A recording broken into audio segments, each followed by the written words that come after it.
Meus queridos irmãos, a paz do Senhor Jesus. Que alegria poder retornar aqui novamente juntos, estudarmos mais uma lição da nossa escola bíblica dominical. Estaremos estudando a 12ª lição desse terceiro trimestre. Lembrando que estamos estudando a lição que tem como tema central o Deus que governa o mundo e cuida da família. Os ensinamentos divinos nos livros de Ruth e de Esté para a nossa geração. Estamos na penúltima lição desse trimestre e estamos já avistando a próxima lição, o próximo trimestre, se aproximando, que também será de muitas bênçãos para nossas vidas. E você que já é inscrito em nosso canal, deixa aqui mais uma vez o meu agradecimento, o meu louvor a Deus pela sua vida. E você que ainda não é inscrito, eu te peço, aproveita nesse exato momento, para você não se esquecer, antes que o vídeo acabe, clica aí no botãozinho de se inscrever, clica aí no botãozinho de dar um like, compartilha, comenta algo também. Se você está nos acompanhando há algumas semanas, comenta o que é que você está achando, né? De que proveito você tem tirado dessas videoaulas. E você que está chegando agora também, comenta aí. Estou chegando agora, né? Está sendo uma bênção. Eu sou de tal lugar, de tal estado, de tal cidade. Faz isso porque será de muita importância para nós que fazemos parte da EBD Produtiva. Eu sou o irmão Paulo César e semanalmente, repito, estamos aqui trazendo conteúdos, comentários das lições das escolas bíblicas dominicais, CPAD, classe de adultos. Vamos para a nossa lição? Como já falei, será a 12ª lição que estaremos estudando em sala de aula. E a 12ª lição, ela tem como tema o banquete de Esté, denúncia e livramento. O nosso texto áureo se encontra em Provérbios, capítulo 21 e o versículo 1. Acompanhe em tela, diz o seguinte: Como ribeiros de águas, assim é o coração do rei na mão do Senhor. A tudo quanto quer, o inclina. Trazendo aí, né, o texto, fazendo uma alusão do governo que Deus exerce sobre todo o planeta Terra e sobre todos os homens. Inclusive, né, nós estamos estudando uma lição que fala sobre o Deus que governa o mundo e cuida da família. É o Deus que tem o controle de toda a história da humanidade. E o texto áureo aqui traz uma alusão de Deus como aquele que governa de forma soberana. A nossa verdade prática, o texto, a síntese do texto, né, podemos assim dizer, o resumo de toda a lição, da 12ª lição, ela diz o seguinte: devemos reconhecer as autoridades humanas, mas não podemos atribuir-lhes um poder acima do que elas têm. Há um Deus no céu. Né? A afirmação do pastor Silas Queiroz, o comentarista da lição desse trimestre. Os homens, eles exercem poder sobre outros homens na face da terra. Mas nós não podemos esquecer que acima destes homens existe alguém muito maior, Deus que está nos céus. Portanto, é o Deus que tem um controle de forma soberana, repito, sobre toda a humanidade e também sobre todos os homens. E nós não podemos esquecermos disso. Os homens podem até exercer poder, mas existe um Deus no céu que exerce poder acima desses homens aí. A nossa lição, meus irmãos, ela tem os seus objetivos específicos, que corresponde a cada tópico principal da nossa lição que deve ser alcançado em sala de aula também pelo professor. Vamos para os objetivos específicos? São o primeiro, deixa eu te apresentar. Descrever o banquete preparado por Esté e a denúncia proferida por ela. Segundo, remontar o contexto que desdobra a fúria do rei contra a injustiça. Terceiro e último objetivo específico da nossa lição diz que devemos refletir a respeito do grande livramento providenciado por Deus. Esses são os três objetivos específicos da nossa lição. A nossa introdução, diz o comentarista, na lição anterior, vimos como Deus agiu para alterar todo o cenário em Suzã. Mardoqueu foi honrado e Amã foi humilhado. Vimos isso aqui, meus irmãos, na lição passada, na 11ª lição. Vimos como Deus honrou Mardoqueu de uma forma extraordinária. E vimos também como Deus humilhou, abateu Amã de uma forma também extraordinária. Vimos aqui que Deus ele tem prazer em exaltar, em honrar aqueles que são humilhados, aqueles que são humildes e quebrantados de coração. E vimos aqui também como Deus ele tem prazer em abater aqueles que são soberbos, arrogantes, presunçosos, como foi o caso de Amã. Vimos isso aqui na 11ª lição, que foi a lição da semana passada. Hoje nós estaremos estudando um novo contexto. Por quê? Porque haverá agora o segundo banquete proposto por Esté. E nesse segundo banquete está presente também, mais uma vez, o rei Assuero e também a figura de Amã. E nesse contexto agora, nós vamos ver que nesse segundo banquete tudo é resolvido. Esté apresenta a sua petição, a sua súplica, aquilo que estava afligindo o seu coração. E vamos ver também que nesse segundo banquete aqui, Assuero descobre quem era que estava tramando para destruir os judeus e também dar cabo da vida de Mardoqueu. Primeiro tópico principal, primeiro ponto principal da nossa lição diz: o banquete e a denúncia, a instabilidade de Amã. O dia foi terrível para Amã, né? Logo cedo ele saiu de casa determinado a conseguir do rei a ordem de enforcamento de Mardoqueu. Durante todo o dia, ele serviu de guia para o cavalo que transportou seu desafeto judeu pelas ruas de Suzã. Observe bem. Mais uma vez eu trago aqui a alusão, o pastor Silas Queiroz, melhor dizendo, ele traz aqui, né, a menção da cena em que Amã ele trama contra Mardoqueu, e na verdade ele é humilhado e Mardoqueu ele é exaltado. Naquela situação em que ele sela o cavalo, veste as roupas reais sobre Mardoqueu, o coloca na sela do cavalo do rei e sai pelas ruas, né, gritando: esse homem é digno de honra, porque o rei muito confia nele. Ele queria que isso fosse feito para ele, no entanto, foi feito para Mardoqueu, que era justamente o seu desafeto, o seu alvo de ira. E nós vimos aqui Deus contornando a situação aqui, deixando claro que Deus ainda exalta os humilhados e abate os exaltados. Mardoqueu foi exaltado, honrado por Deus, e Amã foi humilhado, né, por o próprio Deus. Agora nós vamos ver aqui que Amã continuou alimentando no seu coração a fúria, o ódio contra Mardoqueu. E agora ele está planejando um enforcamento, está planejando uma forca, né? Uma construção de uma forca para enforcar Mardoqueu. E vamos ver como isso aqui se dá, né? O segundo subtópico da nossa lição diz o seguinte: o banquete do vinho. Assuero é o banquete para o qual Esté convidou Assuero é chamado de banquete do vinho. Esté capítulo 7, versículo de número 2. Por quê? O porquê o banquete que Esté chamou Assuero para participar é chamado do banquete do vinho. Vamos ver que o contexto é justamente por conta do reino da Pérsia, no qual, assim como nos demais reinos pagãos de toda a história, o uso do vinho era comum nas festas e nos banquetes. Então é chamado do banquete do vinho por conta do contexto histórico. Observemos que o contexto em que isso se dá aqui é o contexto do Império do Reino Persa. E naqueles dias, naquelas situações ali, as festas eram dadas justamente a muito vinho. Então é chamado banquete do vinho porque, historicamente, nós sabemos que era muito comum nas festas e nos banquetes ter vinho para as pessoas beberem à vontade, né? E nós vamos ver aqui que no Antigo Testamento ele é muito enfático quanto aos seus terríveis males, né? Por exemplo, havia expressa proibição para os sacerdotes, não deveriam tomar vinho, Levítico capítulo 10, versículo 8 ao versículo de número 11, né? Numa demonstração da necessidade de se fazer uma clara distinção entre o santo e o profano.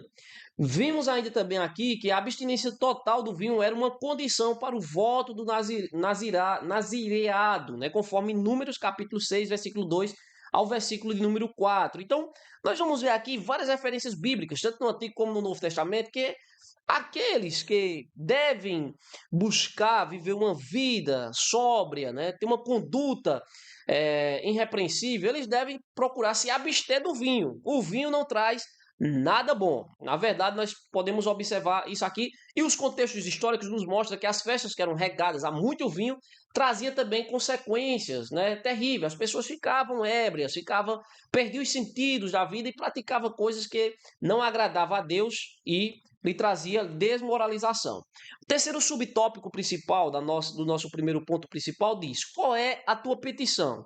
Assuero estava mesmo determinada a saber o que inquietava a rainha.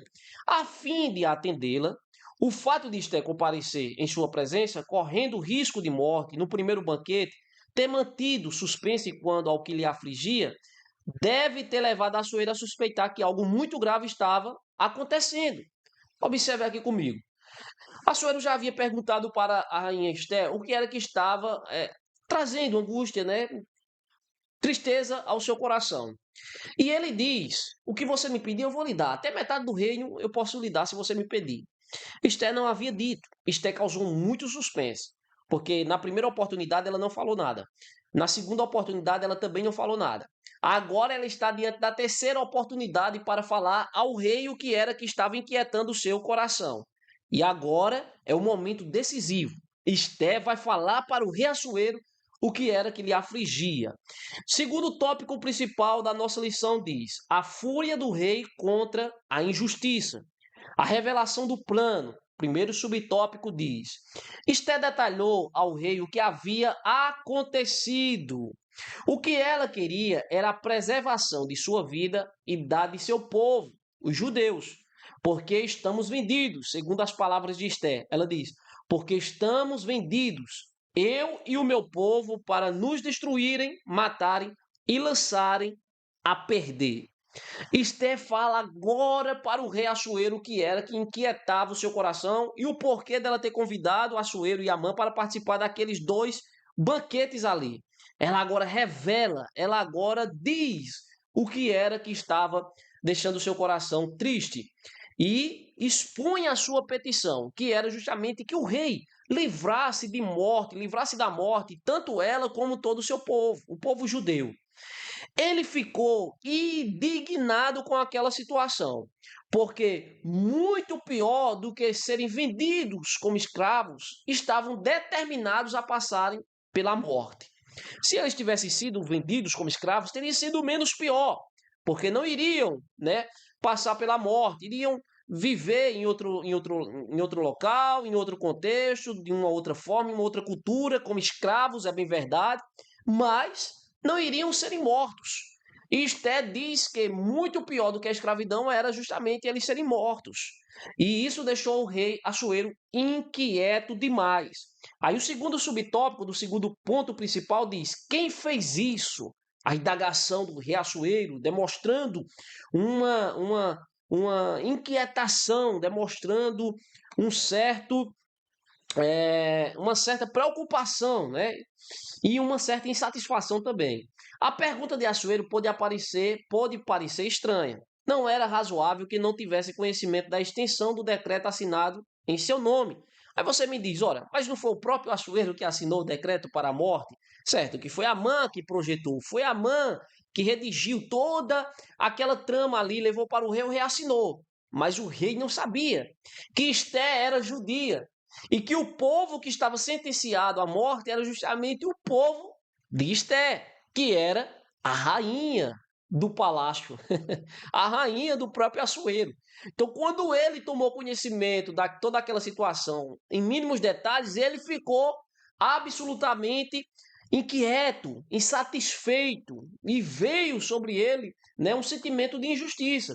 Todavia, nós podemos entender que o rei ou qualquer governante saiba em detalhes tudo o que acontece em seu palácio ou jurisdição. É normal, né? Imagine 127 províncias, um reino muito extenso, né? E tudo aquilo que lhe trazia para ser assinado. Eu acredito que muitas coisas assinavam sequer tinha a preocupação de ler em detalhes o que é que estava assinando. Tamanha demanda que era. Mas, quando ele soube de toda aquela situação nos seus mínimos detalhes, repito, lhe acendeu uma fúria terrível, né? Uma insatisfação. O terceiro subtópico principal da nossa lição fala a terrível reação do rei.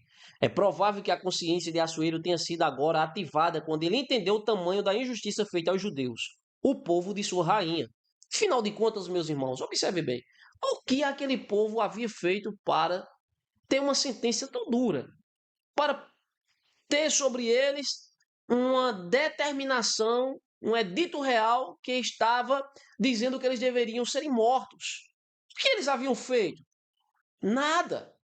Nada haviam feito para merecer tal sentença.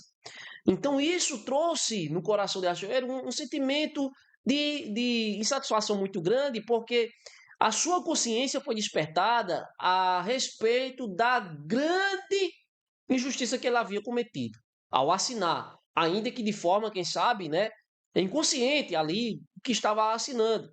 Então ele ficou muito satisfeito, pois o judeu nunca tinha trazido mal algum para o Império Persa.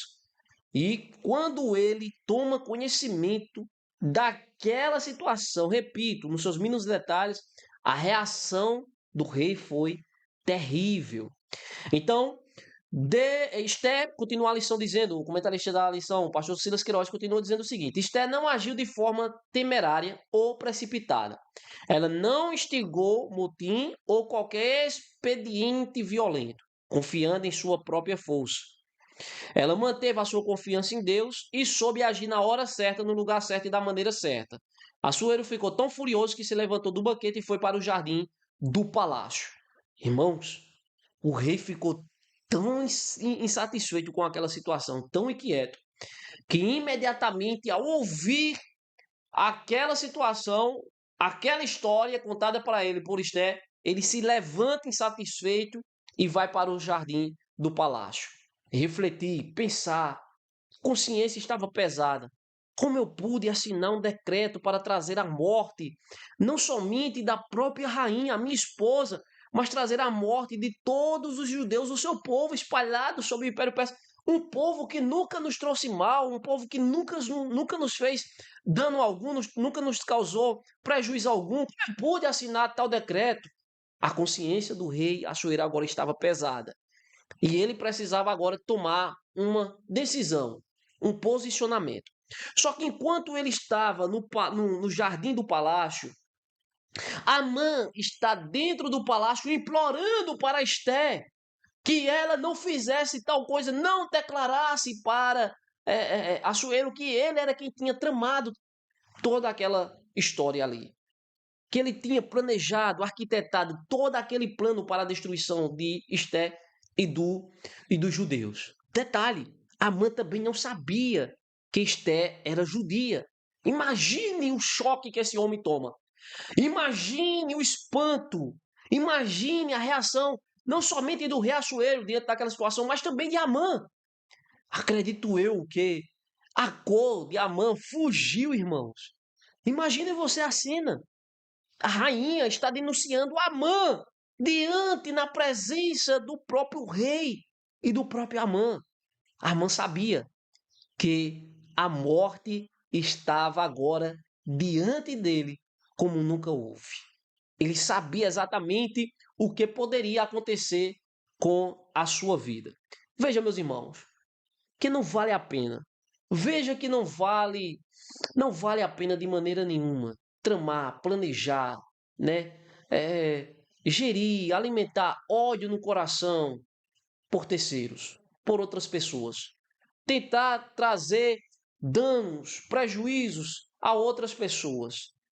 Porque Deus, ele está sob o controle de todo o planeta Terra, de toda a história da humanidade. Enquanto a mãe estava planejando o mal contra Mardoqueu e contra os judeus, Deus estava trabalhando para contornar toda aquela situação e o mal que a mãe estava planejando contra Mardoqueu e o povo judeu se voltasse para ele mesmo. Aí fica a reflexão: vale a pena alimentar, gerir, planejar, arquitetar, elaborar e executar o mal contra alguém? Não vale, irmãos. Não vale a pena. Existe um Deus que governa o mundo e que cuida da família. Vamos adiantar aqui a nossa lição, porque o nosso terceiro tópico principal já diz o seguinte, ó: o grande livramento. O seu subtópico diz o primeiro: a história da forca chegou ao palácio. A reação física e verbal de Assuero levou seus servos a entender que a morte de Amã estava decretada. Provérbios capítulo 20, versículo 2. Depois que o rei redobrou o seu furor por vê-lo deitado junto à rainha, seus servos cobriram o rosto de Amã. A história da forca, preparada no dia anterior, já havia chegado ao palácio. Por quê? Porque nada fica oculto. Nada fica oculto. Nada que venhamos planejar, executar em oculto, vá ficar por toda a vida em oculto. Deus trará a público. Aquilo que fazemos, planejamos e pensamos em oculto, Deus ele traz à tona, ele traz a transparência de forma pública para que todas as pessoas que estão em nosso entorno tomem conhecimento. E O plano da forca, da construção da forca para o enforcamento de Mardoqueu já estava chegando aos ouvidos do rei Assuero. O que Amã estava planejando para a vida de Mardoqueu. E o rei, ao tomar conhecimento, não somente do plano de matar todos os judeus, mas também da forca preparada para Mardoqueu, o rei agora ele toma um posicionamento. E nós vimos aqui que a forca era algo muito grande, cerca de 22 metros de altura. Por que uma forca tão alta? Por que uma construção de uma forca tão alta para enforcar um ser humano? Porque ele queria, de forma pública, envergonhar o máximo possível, não somente Mardoqueu, mas o povo originário de Mardoqueu, que era os judeus. Ele queria envergonhar diante de todos os judeus, diante de todo o palácio, diante de todo o império, Mardoqueu. Por quê? Porque simplesmente não se curvava, não lhe prestava homenagem. E aquele homem tão presunçoso, tão arrogante, tão soberbo, não soube lidar com o poder, não soube lidar com tal posição e executou a construção de uma forca. Mas a forca que ele construiu foi a mesma forca pela qual ele foi enforcado. O mal que ele planejou contra Mardoqueu se voltou contra ele mesmo. Tenhamos muito cuidado, né, com aquilo que nós pensamos, planejamos e executamos contra terceiros. Tudo aquilo que o homem planta, o homem naturalmente irá colher. Os ventos mudaram. Até aquele dia, à exceção de Mardoqueu, todos os servos de Assuero se inclinavam e se prostravam diante de Amã. Mas talvez ele não fosse tão querido assim na corte. Bastou uma oportunidade para um dos oficiais do rei ter a iniciativa de sugerir sua execução, informando Assuero da forca preparada por Amã para Mardoqueu. Em ambientes de poder, às vezes impera um certo de sistema de conveniência, ou seja, eu fico do lado daquele que tiver no poder, daquele que puder me favorecer.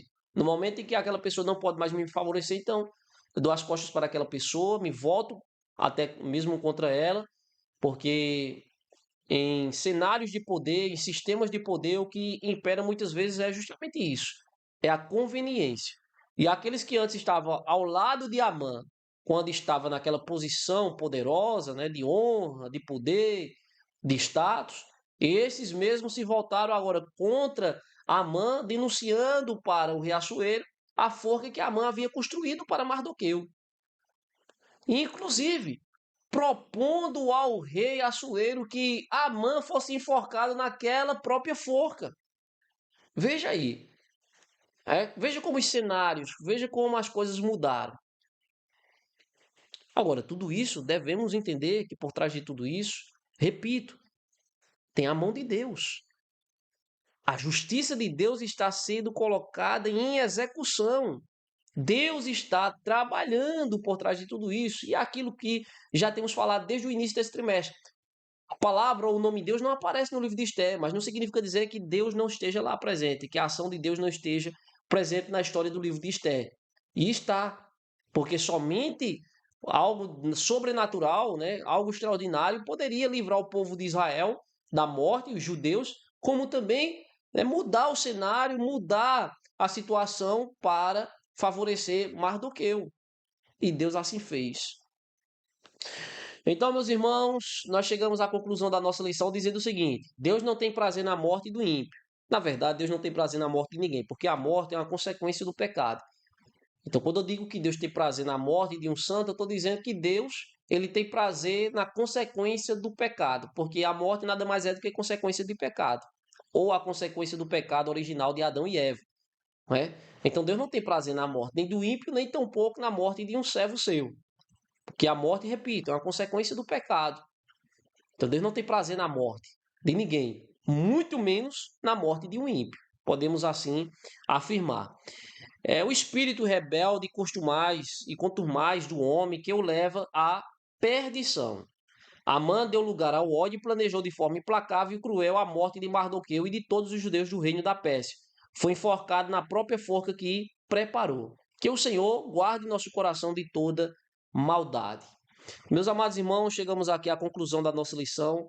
Fica para nós lições preciosíssimas desse terceiro trimestre do ano de 2024. Ainda não é o término, temos mais uma outra lição para fecharmos esse terceiro trimestre do ano de 2024. Mas até aqui temos tirado muitas lições, né? Aprendido tanto com Amã como Mardoqueu, temos aprendido com Esté, temos aprendido com Ruth, com Noemi, temos aprendido muito no decorrer de todo esse trimestre. Na próxima semana eu aguardo vocês para estudarmos a última lição da Escola Bíblica Dominical desse terceiro trimestre do ano de 2024. Será a 13ª lição, que tem como tema Esté, a portadora das boas novas. E aguardo você a estar comigo também na próxima videoaula. Que Deus em Cristo te ajude, te abençoe, que você possa ter uma excelente aula no próximo domingo na sua Escola Bíblica Dominical, e que o Senhor continue com as suas mãos poderosas, assim como ele capacitou Esté, continue capacitando a cada um de nós a executarmos a sua obra no seu reino. Que Deus em Cristo te ajude.